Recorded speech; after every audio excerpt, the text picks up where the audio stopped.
Assalamualaikum warahmatullahi wabarakatuh. Alhamdulillah rabbil alamin. Wassalatu wassalamu ala asyrafil anbiya wal mursalin.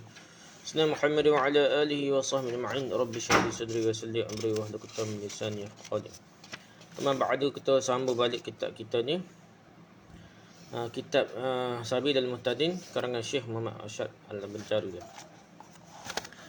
Kita masih sambung lagi perkara syarat-syarat nak boleh sapu atau khuf atau kasut ni.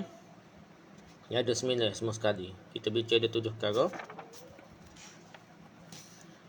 Dan jadi kita nak bincang ke-8 dan ke-9 dah. Okey, yang ke-8 nya syarat dia hendaklah yakin atau diduga keras bahawa masa diperbolehkan menyapu sepatu masih ada. Kita yakinlah. Jadi tak boleh masuk sini. Kerana itu boleh menyapu sepatu bagi orang yang ragu tentang masih diperbolehkan menyapu seperti lupa awal waktu kebolehan menyapu. Dan ragu apakah waktunya masih ada atau sudah habis, atau ragu tentang harinya apakah waktu itu bagi yang mukif atau waktu bagi musafir. Maka dalam kedua bentuk di atas janganlah ia menyapu sepatu dalam wuduknya, hanya wajib membasuh kaki kerana menyapu sepatu adalah keringanan rukhsah dengan beberapa syarat. Di antara syaratnya bahawa waktunya masih ada dengan yakin atau juga keras masih ada. Untuk yakin 70% zon panggil zon. Maka kalau ragu maka kembalilah ke asalnya, itu membasuh kaki. Jadi asal-asal kewajipan itu basuh kaki. Cuma siapa takhuf ni adalah rukhsah untuk keringannya suka nak pecah kasut dah. Keraguan seperti yang digambarkan di atas hanya mencegahnya dari menyapu saja selama masih merasa ragu dah. Kalau ia tidak ragu yang ingin menetapkan bahawa waktu diperbolehkan telah lewat hingga kalau ia menyapu pada hari yang kedua. Sedangkan keraguan apakah waktu itu adalah waktu mukim ataupun waktu musafir, dan ia solat dengan menyapu sepatu dalam keadaan ragu. Kemudian pada hari ketiga hilanglah keraguannya dan yakinlah bahawa waktu menyapu adalah waktu safar. Maka wajib atasnya mengulangi kembali semua solatnya yang dikerjakan pada hari kedua kerana dikerjakan dalam keadaan keraguan. Dan boleh solat dengan sapuan pada hari ketiga kerana ia telah mengetahui waktu yang masih ada. Jadi dia buat dari keadaan ragu hari kedua dah. Hari ketiga tu dia yakin dah. Hari pertama tu tak apalah, musafir ke tak musafir pun memang boleh. Siapa tahu lebih daripada dia basuh ni, dia ragu-ragu musafir atau tidak. Kalau dia ragu dari hari kedua tu tak sah maya dia kena semuanya mulai kata sini dah. Dengan keadaan siapa tahu. Hari ketiga boleh semula dah, pasal yakin dah dia musafir. Maka hari ketiga tu dia semaya tu tak payah qada lah, memang dia dalam keadaan sah. Itu mengikut mazhab kita dah. Kalau pada hari pertama itu masih ada lagi dan dia tidak berhadas dalam hari kedua, maka boleh mengerjakan solat pada hari ketiga dengan mempergunakan sapuan hari pertama lagi dah. Ni pelik lah. Siapa ketuk-ketuk tak berak tak kecing ke apa ni. Jadi dia katanya kalau hari pertama tu memang tak ada masalah lah. Musafir ke mungkin memang sehari semalam tu boleh lagi dah. Hari kedua tu dia ni hari kedua tu dia sehari semalam tu dia ambil semaya ke apa ataupun dia tak dari hari kedua tidak berhadas dah. Dia pakai hari pertama lagi lah.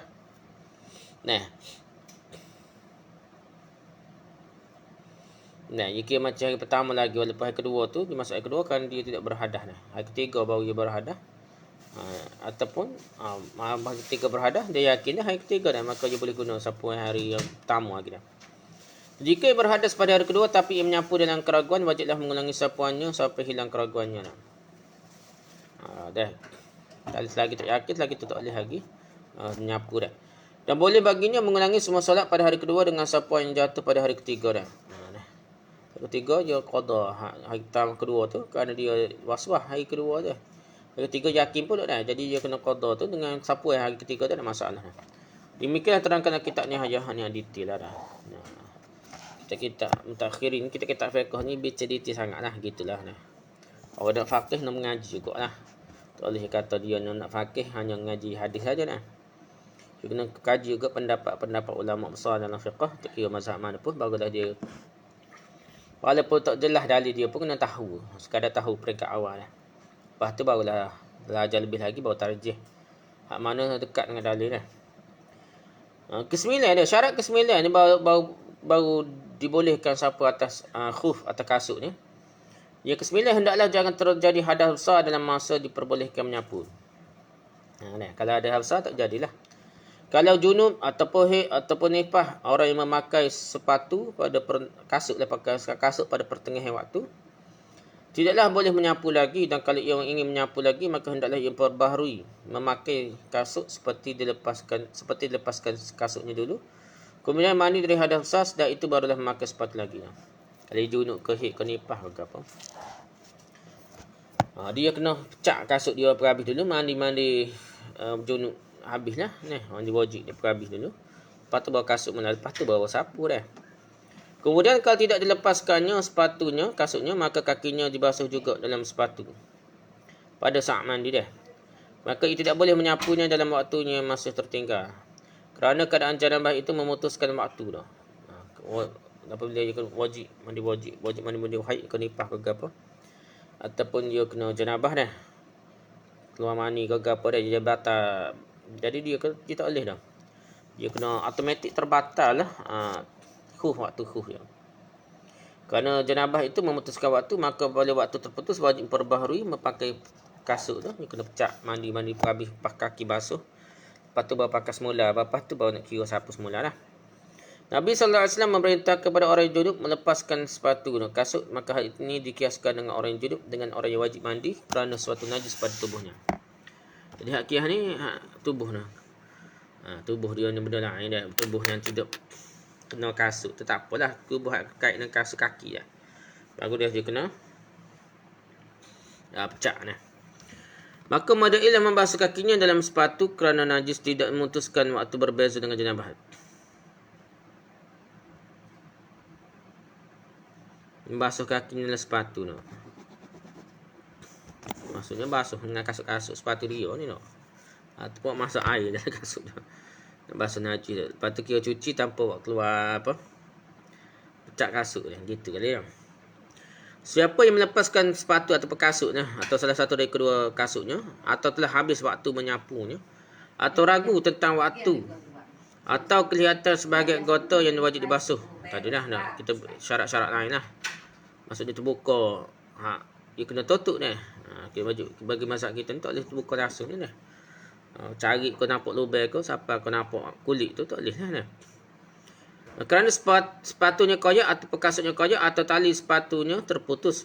Jadi apabila terputus tu terbuka dah. Sekalipun tidak kelihatan bahagian yang wajib dibasuh atau sangat panjang betisnya sepatunya yang menyalahi kebiasaan, maka kakinya dikeluarkan dari betis kasut itu.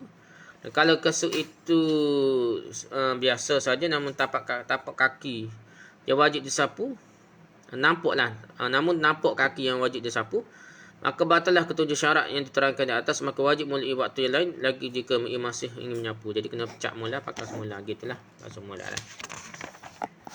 Tapi kalau ketujuh perkara itu terlaksana dan ia dalam taharah, dalam suci menyapu kaki, maka wajib atasnya membasuh kedua kakinya saja kerana taharah kedua kakinya batal. Kalau cabut tu waktu tak habis lagi dah. Jadi dia kena basuh kaki lah . Dan kembali pada hal lain tu tak ada masalah lah. Anggota lain tak batal lagi semaya. Lepas tu cari rabuk kasut dia dah. Dia pun buka kasut dia, basuh kaki pakai kasut lain. Boleh lagi lah. Dan kembalilah pada asal ialah membasuh kerana menyapu hanya sebagai gantinya sahaja dah. Kalau ia dapat melaksanakan yang asal, maka hilanglah gantinya. Dan wajiblah yang melaksanakan yang asal seperti orang yang bertayamum yang mendapatkan air.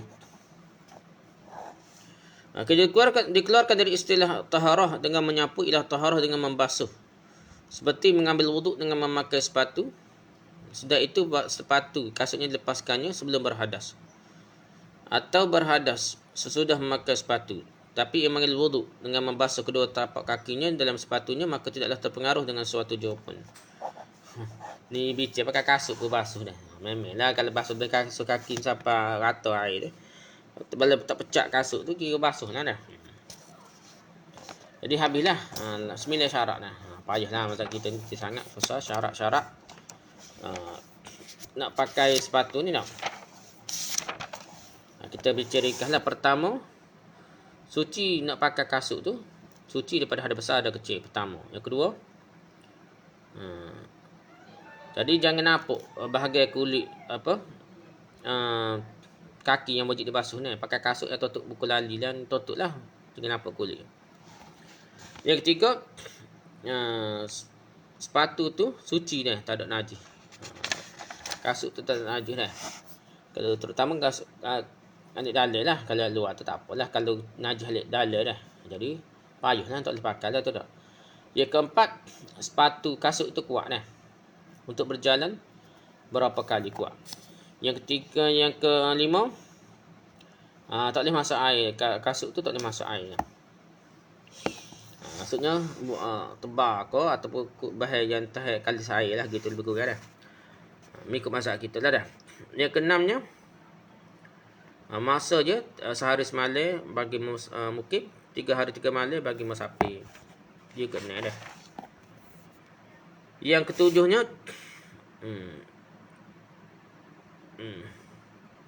jadi sapu tu atas kaki lah, belakang kaki, kata maksudnya atas. Bukan bahagian tapak kaki, bawah kaki tu tapak kaki dia, tapi bahagian atas lah. Dia panggil belakang kaki dah. Itu daripada jaga atas. Bahagian atas dah daripada jaga dia.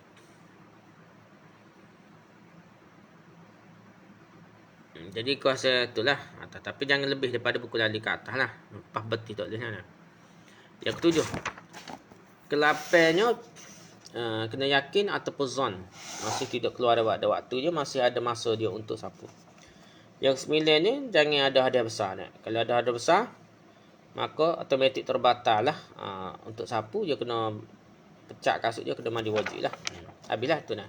Jadi 9 perkara, syarat-syarat nak pakai atas sepatu atau sapu atas sepatu tu, yang boleh kita sapu atas sepatu ataupun atas kasutnya. Okey, bab sebab-sebab hadas. Bab sebab-sebab hadas. Ketahuilah bahawa para ulama berbeza-beza dalam memberikan nama bab ini. Sebahagiannya menamakan bab sebab-sebab hadas. Ada ulama berbuh nama sebab-sebab hadas, tajuk asbabul hadas. Sebahagian lagi menamakannya bab yang membatalkan wuduk. Dan sebahagian lagi menamakan segala yang mewajibkan wuduk. Macam-macam berbuh bab dah. Sebenarnya ketiga nama di atas sama saja, kerana pengertian yang ada pada nama yang lain terdapat dalam kandungan nama yang lain juga. Nama-nama pertama itulah yang lebih baik. Sebab-sebab hadas lah. Ini terbaik dah. Kerana itulah yang menjadi pilihan Imam Rafi'i dalam kitabnya yang bernama Muharrar. Dan Imam Nawawi dalam kitabnya bernama Majmu' ke apa ni.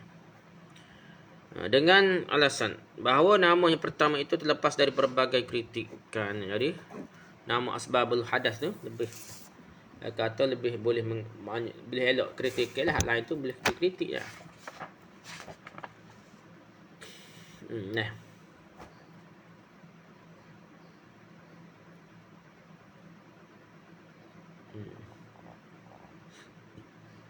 Minhaj bukan kitab Majmu' ni, Minhaj kitab Imam Nawawi tu Minhajut Talibin ni. Berbeza dengan nama yang kedua dan ketiga, mendapat kritikan dari sebahagian orang lah, daripada sebahagian ulama lah. Sekalipun dikritik itu dapat ditolak dengan ditakwilkan lagi. Kerana itu kami milih yang tidak mendapat kritik dan tidak perlu ditakwilkan lagi lah. Cukup dengan asbabul hadas. Jadi sesama masalah lebih kata lebih jamik, lebih merangkumi semua perkara lah. Ada kritik yang ditujukan pada nama yang kedua bahawa dapat dimengerti dari nama itu wuduk yang terdahulu dianggap batal. Nama kedua tadi ke apa? Iaitu satu sebab hadas. Bab yang kedua tu membatalkan wuduk. Nama kedua dah. Yang ketiga mewajibkan wuduk. Dah. Jadi 3 nama tu. Kalau kedua tu membatalkan wuduk tu, dia kata dapat mengerti lah. Wuduk tu terbatal dah. Oleh seluruh perbuatan 4 perkara yang akan terangkan nanti, kerana kalau wuduknya batal, seterusnya solat yang telah dikerjakan dengan wuduk tu batal jugalah. Dengan wuduk yang batal tu. Maka ini berbeza dari dimasukkan kerana wuduk tidak batal dari semula. Hanya dimasukkan batal wuduk ialah habis wuduk. Padahal pada waktu sebelumnya belum lagi berhadas. Dan wuduknya masih dianggap sempurna lagi dia. Maka sungguhnya demikian itu ditakwilkan bagi setiap lafaz wuduk. Gitulah lah lebih kurangnya. Batal wuduk tu tak boleh tak semaya. Kalau dia sudah batal boleh lah semaya ke apa dah. Adapun kritik yang tujukan pada nama yang ketiga pula, namanya kata mewajibkan wuduk. Nama itu bahawa yang dikendaki wajib wuduk itu ialah segala perkara disebutkan itu saja dan tidak termasuk yang lainnya. Maka kalau demikian menyalahi yang dimaksudkan.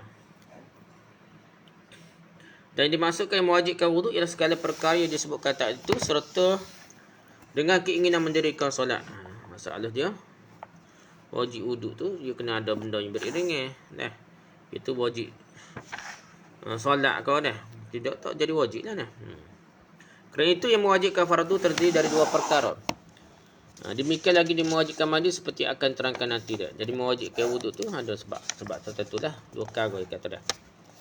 Para ulama berbeza-beza dalam meletakkan tempat bab ini dalam kitab-kitab fiqh mereka dah. Sebagainya meletakkan bab ini sebelum bab wuduk dengan alasan bahawa manusia dilahirkan dalam keadaan berhadas sebelum suci. Ada setengah ulama tu berbuah petai lagi. Kita ni bicara bab taharah dulu baru bicara bab batal wuduk dah. Asbabul hadas. Banyaknya bicara asbabul hadas dulu lah. Iaitu bicara batal wuduk dulu ataupun benda yang kira berhadas sehingga kena wuduk ataupun kena mandi wajib dah. Kena mandi dah. Di perbincangan itu macam-macam ulama dah. Kerana itu taharah bersuci itu diletakkan sudahnya. Maka dengan cara demikian akan terdapat persesuaian letaknya dengan didahulukan bab sebab-sebab hadas dan bab wuduk dah. Itu ramai juga ulama buat kitab gini ya. Sebahagian lagi mendahulukan bab wuduk dari bab-bab sebab-sebab hadas dengan alasan bahawa manusia pada saat dilahirkan dalam keadaan berhadas. Kerana itu kewajipan yang pertama mengenal wuduk sebagai alat untuk menghilangkan hadas, kemudian baru mengenal hadas yang membatalkan wuduk. Kerana itu didahulukan bab wuduk dari bab sebab hadas yang lebih sesuai dah. Ini pendapat ulama lebih kurang ya dah. Ketahuilah kata sebab menurut istilah ulama yalzamu min wujudihil wujud wa yalzamu min adamihil adamu li dhatihi. Artinya sebab ialah barang yang lazim dari adanya ada musibah. Bukan ni. Sebab ialah barang yang lazim dari adanya ada musabab. Dan lazim daripada tidaknya tidak ada musabab dengan melihat kepada zat sebab itu sendiri. Dua istilah tu menyebabkan kita ni pening. Sebab ni sebab lah kita faham sebab ni mudah dah. Sebab terjadinya, sebab kena buat gitulah sebab dah. Dan hadas menurut istilah syarak dipergunakan atas tiga erti dah. Erti yang pertama ialah amrun i'tibariyun yaqumu bil a'da'i yamna'u sihhata nahwa as-salati haitsu la murakhkhasa. Artinya hadas tu ialah satu perbuatan yang dianggap adanya yang ada pada seluruh anggota dan mencegah sahnya sempurna solat. Seperti solat lah. Sekira tidak ada yang meringankannya dah. Jadi untuk meringankan hadas tu kena wuduk dah. Itu maksudnya hadas tu dah. Perbuatan yang dianggap adanya yang ada pada seluruh anggota dah. Dan cegah sahnya seumpama solat sekira tidak ada yang meringankannya dah. Mengangkat hadas. Erti yang seperti ini telah dibicarakan dahulu dalam huraian mengenai air mutlak. Dan erti yang kedua ialah al-asbabul lati yantahi bihat tuhuru. Artinya hadas ialah segala sebab yang dapat dihilangkan dengan bersuci. Ini takrif yang kedua. Nah. Lepas tu tiga tak ada. Seperti mandi, wuduk dan tayamum tu dihilangkan dengan bersuci gitulah dah. Maka berdasarkan erti ini kata hadas termasuk kerana kencing, tidur, tersentuh dan menyentuh alat kelamin, maka setiap sebab yang empat itu dinamakan hadas. Itu takrifan yang ketiga. Erti yang ketiga, takrifan yang ketiga, istilah syarak yang ketiga. Al-man'u al-murattabu ala dhalika. Artinya hadas ialah tegah. Ini halangan yang menyebabkan atas yang demikian itu ditegah lah. Banyak perkara ditegah dengan sebab ia ada hadas. Okey. Yang ni semua pekerjaan yang dianggap oleh syarak adanya pada anggota atau sebab yang akan hilang dengan taharah. Yang ini apabila ada pada seorang suatu hal tersebut atau ada padanya salah satu sebab yang empat perkara di atas, maka sebagai akibatnya ia tidak boleh mendirikan solat, menyentuh Al-Quran dan sebagainya. Maka tertegahlah solat dan yang seumpamanya, maka sebab yang dimaksudkan itulah yang dinamakan dia hadas. Tak boleh semuanya, tak boleh baca Quran, tak boleh apa tu. Itu dikatakan hadas. Okay, lepas tu dah Syekh Ramli dalam kitab Nihayahnya berkata yang dimaksudkan dengan hadas dalam bab ini ialah erti yang kedua yang menyandarkan sebab kepada hadas dalam bentuk hubungan penjelasan. Syekh Ramli ni pilih yang kedua, iaitu Hadas ialah sebab yang dapat dihilangkan dengan bersuci. Al-asbab allati yantahi biha at-tuhur. Itu yang kedua lah. Itu mengikut Syekh Ramli dah. Kalau disebutkan hadas tanpa dikaitkan, maka dimaksudkan ialah hadas kecil, seperti yang terangkan dahulu. Kalau sebut hadas saja, kena fikir hadas kecil, bukan hadas besar dah. Tempat hadas kecil itu ialah anggota wuduk, dan tempat hadas besar itu ialah seluruh tubuh badannya. Semua hadas yang membatalkan wuduk, yakni yang menghapuskan wuduk, ada 4 perkara. Ada 4 perkara batal wuduk. Pertama, keluar sesuatu dari tubuh atau kubur. Orang yang berwuduk, yang hidup dan hadas itu nyata. Jadi tubik-tubik ni cerita orang hidup. Orang mati tak cerita bab hadas. Baik keluar itu benda atau angin sekalipun, angin itu keluar dari zakar atau vagina wanita. Baik keluar itu sesuatu yang biasa seperti tahi, air kencing, mazi atau wadi, atau sesuatu yang jarang berlaku seperti batu atau ulat atau cacing keluar daripada kubur dan dubur. Sekalipun ulat dan cacing mengeluarkan kepadanya di dubur atau kubur, kemudian memasukkan kepadanya lagi, masuk semula adalah punggung ke apa dah. Jadi batal. Sama seperti darah yang keluar dari tubuh atau darah ambien yang masih berada dalam tubuh dah. Bukannya ada di luar tubuh. Seperti disumbat dan tetap di dalam tubuh, kemudian keluar, sudah itu dimasukkan lagi. Jadi kalau darah tu tepi, ada orang buah asin ni, jadi darah tepi pecah ni, bukan daripada dalam. Tu dia tak panggil hadas lah. Bahasa-bahasa gitu. Tapi hadas ni darah tu daripada dalam lah. Lalu kat kubur, dia luka dalam lah. Orang yang mati wuduknya tidak batal kerana keluar sesuatu dari kubur atau tubuhnya. Jadi kalau kita mandi mayat, lepas tu keluar lagi dah tahik-tahik kau kecil kau apa sikit-sikit dah. Lepas kita tekan perut kita mandi molek dah, tiba-tiba keluar lagi dah. Masa tu tak batal wuduknya dah. Dan banci asli, yang ni khunsa muskil. Betul-betul pondek lah, bukan pondek walau lah. Tidak batal wuduknya kecuali kalau sesuatu yang keluar dengan secara serempak dari zakar dan vaginanya. Orang kata serentak baru batal. Payah agaknya. Kalau seorang lelaki punya 2 zakar atau seorang wanita punya 2 vagina, yang ni faraj, maka batallah wuduknya dengan keluar salah sesuatu dari keduanya atau salah satu dari keduanya, terkecuali dengan yakin. Dan salah satunya tambahan dan mungkin juga dengan perkiraan, maka tidak batal wuduknya kerana keluar sesuatu dari kelamin tambahan. Ada setengah orang itu cacat lah, lebih 2 kemana boleh. Satu berfungsi, satu tak berfungsi. Hak berfungsi itulah hak dikira hak sebenarnya, dan dia keluar situ baru batal. Tiba-tiba keluar hak tak berfungsi ni, dia tak kira batal. Tapi kalau kelamin asli itu yang bertambah, maka hukumnya seperti lubang yang ada di bawah pusat. Demikian yang dapat difahami dari huraian dari kitab Tufah. Jadi kalau betul berfungsi dua-dua, batal lah kira dah. Memang berfungsi, dia tidak ada tambah itulah. Tapi khunsa ni pelik, dia kata tak batal kalau serentak kan, tapi kita kira batal lah mudah. Kalau berfungsi dua-dua lah. Kalau tak berfungsi, ambil berfungsi. Adapun dalil yang membatalkan wuduk kerana keluar tahi, air kencing, mazi dan angin ialah dari dalil Al-Quran dan hadis. Dan dalil batal wuduk kerana keluar selain dari itu dengan perantaraan dalil qiyas. Jadi kiaskan tahi dan air kencing, mazi dan angin dengan semua yang keluar dari tubuh dan kubur. Jadi semua perkara keluar dari tubuh dan kubur ni, dia kias dengan hak asal tahi, air kencing, itulah. Jadi keluar batu, gapo cacing pun kias itu lah. Maka semua ini membatalkan wuduk terkecuali keluar air maninya sendiri tidak membatalkan wuduknya. Tak batal semaya dah. Namun kepadanya diwajibkan mani yang lebih besar daripada wuduk itu, dan ini dikhususkan air mani. Dia tidak mewajibkan wuduk yang kurang dari mandi, dikecualikan dari keimaman dan keluarnya sesuatu dari kubur. Persamaan masalah ini dengan masalah hukuman zina dan orang yang pernah kahwin, diwajibkan hukuman rejam yang lebih keras dari hukuman penzina yang tak pernah kahwin lah.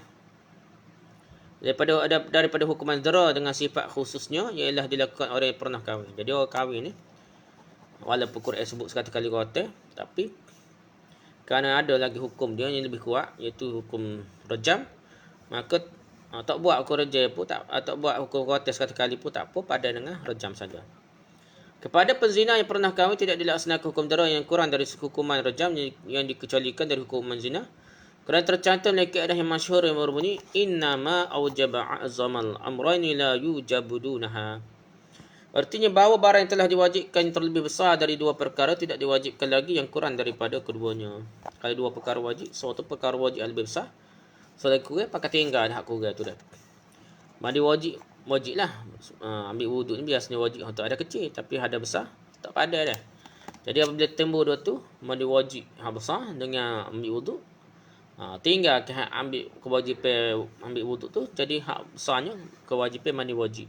Tak payah ambil semayang pun sah dah. Jadi terangkat dah.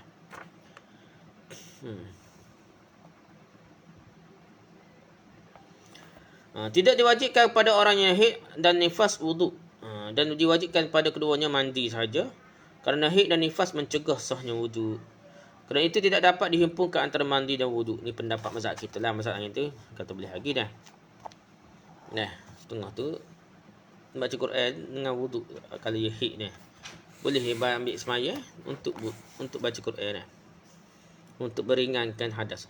Begitu dalam dalil yang sahih. Ada sahabat-sahabat ni dia berjunub di masjid Nabi dah. Jadi mereka ni ambil semayang, dia tak mandi wajib lagi, ambil semayang saja.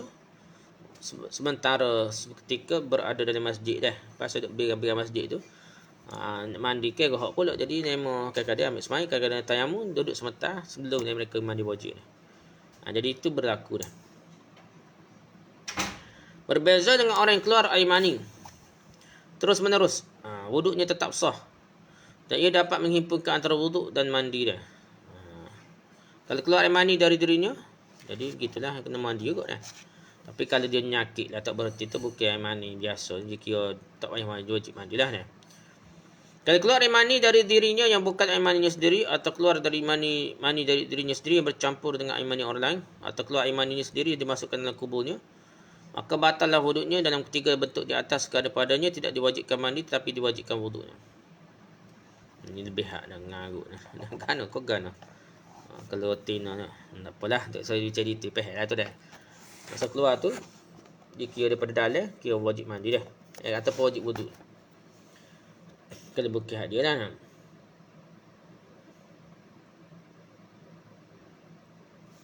Kita baca jawi dah.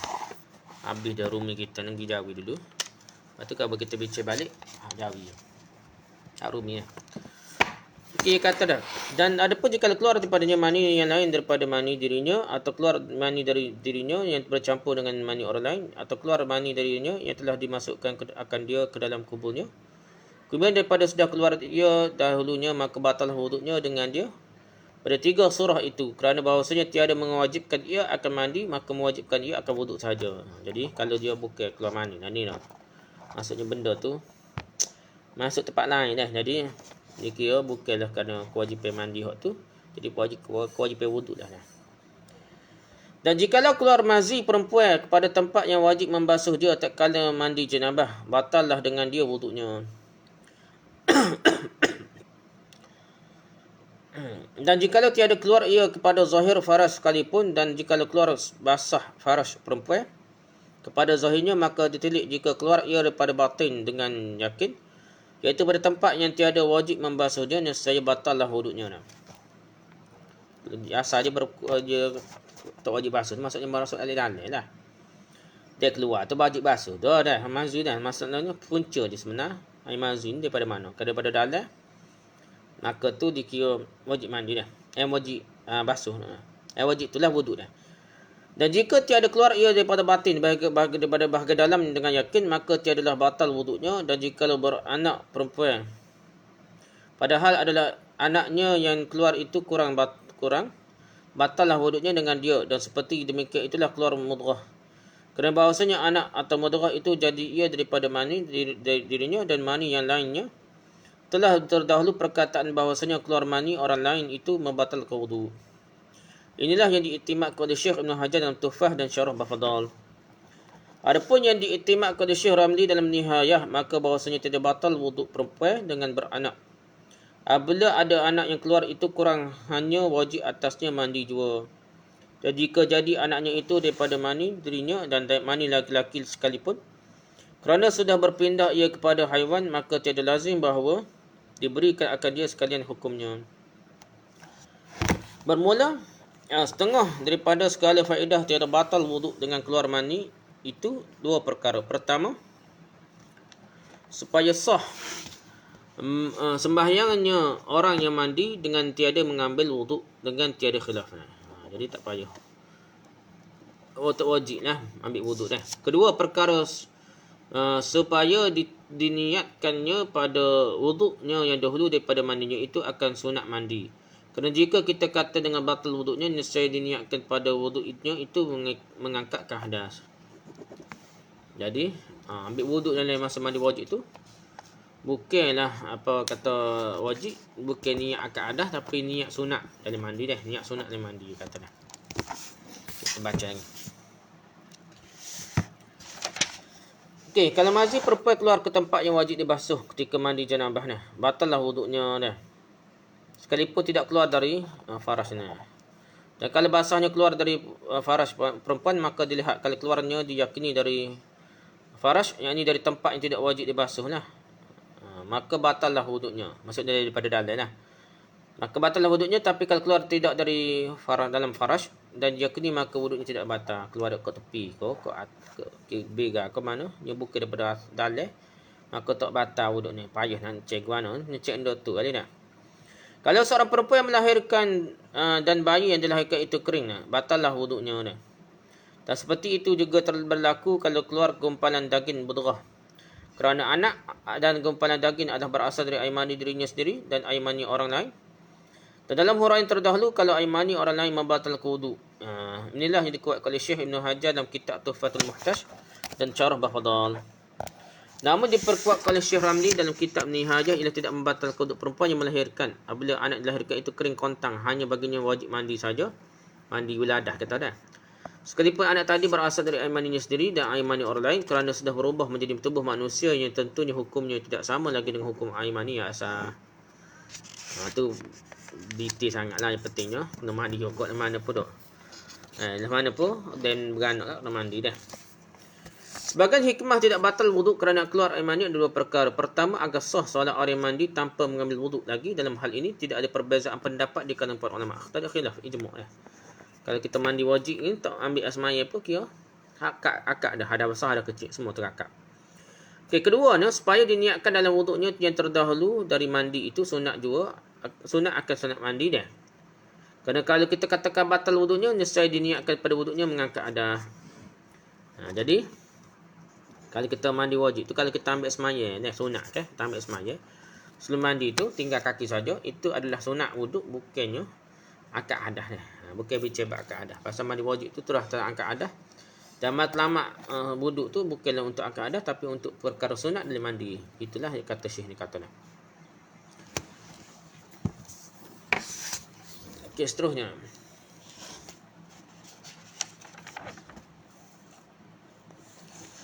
Dan kata setengah mereka itu bahawasanya setengah daripada segala faedahnya pula, bahawasanya jikalau tayamum orang yang keluar mani itu ganti daripada mandi, kerana ketiadaan air, nescaya haruslah baginya menyampaikan berapa fardu dengan satu tayamumnya itu selama belum lagi ia berhadas dan belum ia mendapatkan air, kerana bahawasanya ia sembahyang dengan wuduknya jua, bukan dengan tayamumnya. Adapun tayamumnya itu, maka halnya senya daripada janabahnya jua tanpa kata ini ditolakkan akan dia oleh fuqaha dengan bahawasanya ia ghalat. Ia dengan mufaqah Syekhul Ibn Hajar dan Syekh Ramli dan lainnya, kerana bahawasanya janabah menegahkan ia akan sah fardu. Yang kedua, dengan tiada tayamum antara dua fardu itu, kerana bahawasanya tayamum itu tiada mengharuskan ia bagi orang yang junub dan yang berhadas kecil, melainkan akan satu fardu jua, tiada diharuskannya akan yang lebih daripadanya. Jadi mengikut mazhab kita lah. Jadi dia kata, sebagai ulama mengatakan bahawa sebahagian hikmahnya kalau bertayamum orang yang keluar mani sebagai ganti mandi kerana tidak ditemukan air, ia boleh melaksanakan beberapa fardu dengan satu kali tayamum selama ia belum lagi berhadas dan belum mendapatkan air lagi, kerana ia bersolat dengan wuduknya yang terdahulu, bukan dengan tayamumnya. Di mazhab lain lah. Kalau kita baca kitab fiqh sunnah ke kitab gapo hak capa mazhab, ada bincang soal lelahnya tayamum tu macam ambil asmaya macam mandi wajib lah. Kalau tayamum tu selagi tak ketuk terkecil tak berok, dia boleh semayalah beberapa qada fardu dah. Semaya zuhur, asar, maghrib kalau tak ketuk ni. Tak kecil berok dah. Jadi dia kata tak batal wuduk. Ni pendapat ramai jugalah ulama dah, tapi bukan mazhab kita. Tapi kata sini tayamumnya hanya untuk mengangkat janabah. Tapi inilah pendapat ramai ulama yang bukan mazhab kita lah. Tapi pendapat ini tolak oleh para fuqaha mazhab kita lah. Kerana keliru mengatakan bahawa Syekh Ibn Hajar dan Syekh Ramli setuju dengan pendapat ini. Tapi kata ditolak. Fuqaha kata salah faham. Bahkan keduanya menetapkan janabah mencegah sah fardu yang kedua bukan tayamum. Gitulah. Jadi orang hak clear daripada Syekh Ibn Hajar dan Syekh Ramli ni kata tayamum tu hanya untuk satu fardu dah. Kalau tayamum untuk sembahyang zuhur, sembahyang asar kagak, dia kena tayamum pula. Tu mengikut mazhab asal mazhab kita lah. Dah. Walaupun ada setengah orang baca kitab Syekh Ibn Hajar ni, dia faham macam mazhab lain. Dia katanya tayamum tu boleh lah sembahyang zuhur asar apa pada suatu tayamum tu boleh selagi tak ketuk tak berok tak kecil dah. Tu pendapat mazhab lain lah asalnya dah. Sedangkan orang yang bertayamum tidak boleh mengerjakan yang fardu melainkan hanya satu fardu. Kalau zuhur, sembahyang sunat banyak mana, baca Quran banyak mana tak apalah. Cuma dia nak sembahyang asar kare dia kena tayamum pula dah. Baik tayamum kerana janabah atau kerana hadas kecil. Tayamum ni boleh dua-dua, janabah ada besar boleh. Atau hadas kecil pun boleh dah. Dia ni serupa je fungsinya, lebih dia boleh dia ada perbahasa lah. Mazhab kita ni kata tayamum tu hanya mengharuskan ibadat lah, membolehkan sembahyang apa ni. Tapi mengikut mazhab ni boleh akad adah ni. Ya akad adah lah. Usahlah dah. Lepas tu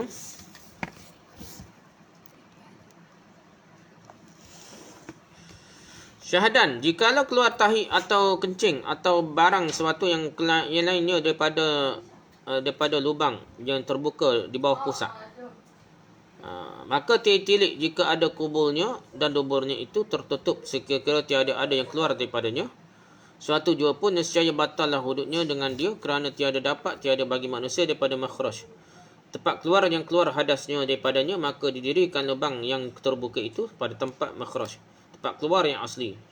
Pada pihak batal wuduk jangan keluar sesuatu daripadanya, tiada pada segala hukum asli yang lainnya.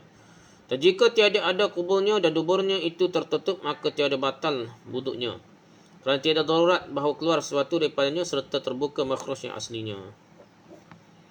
Dan demikian lagi tidak batal wuduk dengan keluar sesuatu daripada lubang yang terbuka di atas pusat, atau pada pusat, atau pada yang berbetulan dengan dia. Dan jika ada kuburnya dan duburnya itu tertutup sekalipun, kerana bahawasanya keluar di atas pada pusat itu serupa ia dengan keluar muntah. Dan inilah sekaliannya jika ada tempat kuburnya dan duburnya itu arid, bukan khalqi.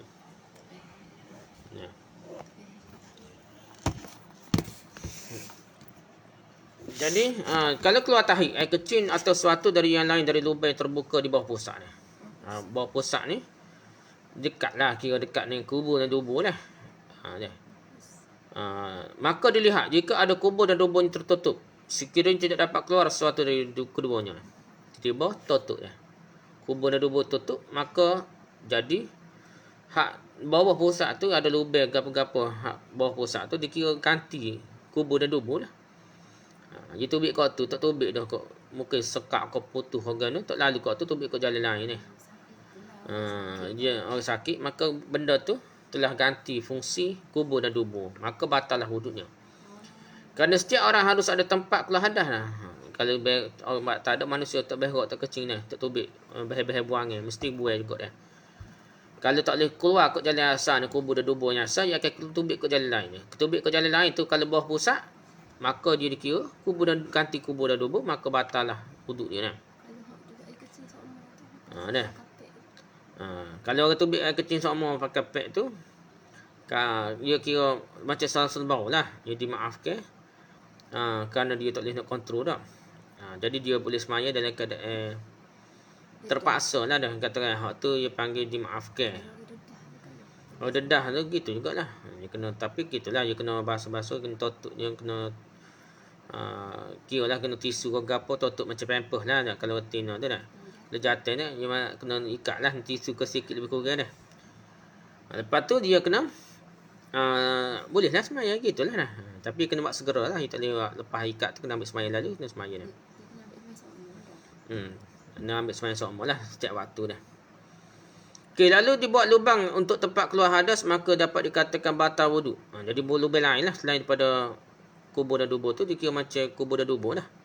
Batal wuduknya sesuai dengan hukum asli yang keluar dari kubur dan dubur membatalkan wuduk, kerana lubang yang selain daripada kubur dan dubur tu telah menggantikan fungsi kubur dan dubur dah. Yang bawah pusat lah. Lubang bawah pusat. Namun hukum keluar sesuatu dari lubang buat atas tadi tidak meliputi semua hukum keluar sesuatu dari tempat aslinya dah. Tapi tak kira tidak semua perkara serupa hukum ni kata pula dah. Dan kalau kubur dan dubur tidak tertutup dah, terbuka lagi dah, maka tidak batal wuduknya kerana tidak diperlukan mengeluarkan sesuatu dengan membuat lubang baru sebagai pengganti lubang aslinya. Jadi dia ada lagi dah. Kubur dan dubur ni berfungsi dah. Biasanya tubik kau tu lah.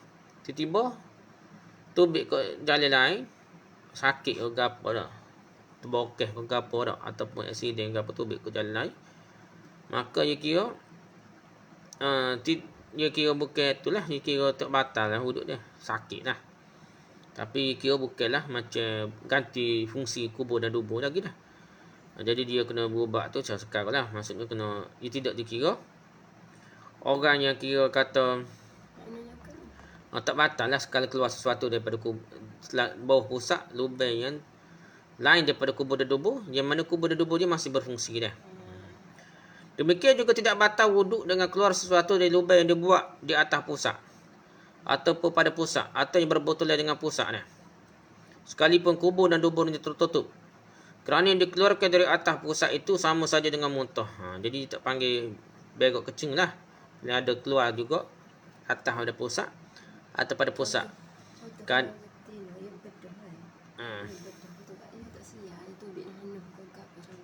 Tu lain lah. Tu lain. Hak ni kata kubur dan dubur memang kecing berok lah dah. Tubik darah tu lain. Hak tu luka lah. Macam luka kau nanuh. Kau basuh sikit kak. Tak batal semaya gitu dah. Ini semua kalau lubang yang sebagai pengganti kubur dan dubur itu bukan asli lah. Jadi dia bukan kubur dan dubur asli, bukan ganti kubur dan dubur asli lah. Tapi kalau lubang tadi asli, yakni sudah ada semenjak dilahirkan dari perut ibunya, maka hukumnya sama dengan kubur dan dubur yang asli yang membatalkan wuduk. Kalau keluar sesuatu dari kubur dan dubur yang asli, sekalipun keluar dari mulutnya. Ya gini, dia benda ni kalau benda tu berfungsi, memang dia berfungsi yang kecil lagi, dia cacat, dia tubik tu bukan kok bawah dah, tubik kok tahi kok kecing dia, tubik kok jalan lain dah, ke atas lah, atas daripada pusat lagi dah, memang yang kecil lagi dah, cacat dia. Jadi benda tu jadi. Tapi kalau jadi kira najis lah, jadi kira keluar macam kubur dan dubur lah dah. Dan kalau salah satu dari kubur dan duburnya tertutup, batal wuduknya. Kerana keluar sesuatu yang sesuai dengan hukum tertutup dan sesuai dengan hukum keduanya sama tertutup. Namun hukum lubang tadi disamakan dengan kubur dan dubur dari segi batal wuduk kalau keluar sesuatu yang daripadanya. Kalau ia berfungsi sebagai kubur dan dubur. Asalnya kalau keluar sesuatu daripada atas pusat ni, kita kira bukan kubur dan dubur lah mana pun dah. Tapi kalau benda tu yang kecil lagi dah, memang dia tu cacat yang keluar kat atas dah. Jadi usus dia tu tak berfungsi kat bawah. Saluran usus dia tubik kat atas dah. Saluran kecil dia pun tubik kat atas contohnya. Atas ada pusat lutut, maka tu telah memang tu berfungsi sebagai kubur dan dubur yang barulah. Jadi dia kira batal lah. Tapi punya hukum yang lain tetap pada kubur dan dubur yang tertutup dan tidak berpindah kepada lubang yang ada di tubuhnya. Inilah dikuatkan oleh Syekh Ibn Hajar dalam kitab Tuhfahnya. Dan yang dikuatkan oleh Syekh Ramli dalam kitab Nihayahnya, bahawa lubang yang dibuat di tubuh selain dari mulut, seperti lubang yang asli dari segi hukumnya, batal wuduk menyentuhnya. Dan wajib mandi serta batasnya sebatas kepala zakat bila dimasukkan. Ni kalau kira setubuh ni. Ini kira